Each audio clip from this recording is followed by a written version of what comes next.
Africa Content TV.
ìṣọ̀lá ìṣọ̀lá tó tọrọ fún òṣòro láìdé láìdé ọ̀láìdé mọ́ kí ẹ ìṣọ̀lá ìṣọ̀lá kìíní kan kò ní ṣe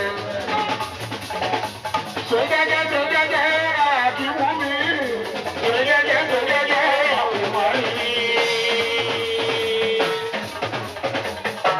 Àmúdá sọ tó rọra kò kẹ́ sí. Sọ̀yí wájú kílógò gbogbo yín pátápátá ẹ máa kó arápàdé ìgbé.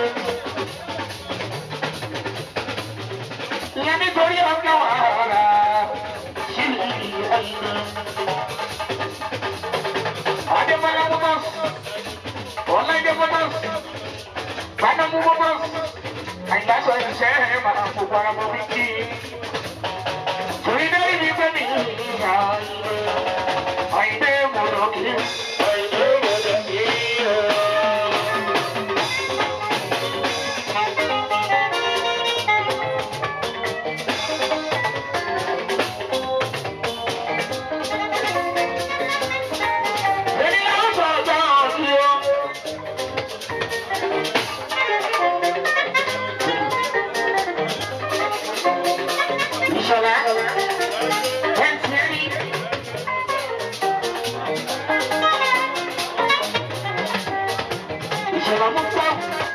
Ọláìdé àìsàn mọ́tò òkàdé lámú wa tóbi tọwọ́ sílẹ̀.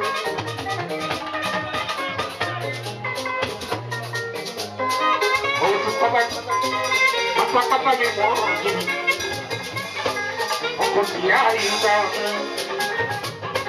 àwọn ti Ìṣọ̀lá Ọláìdé. Ìbàdàn bá dé àpàtà òun kára.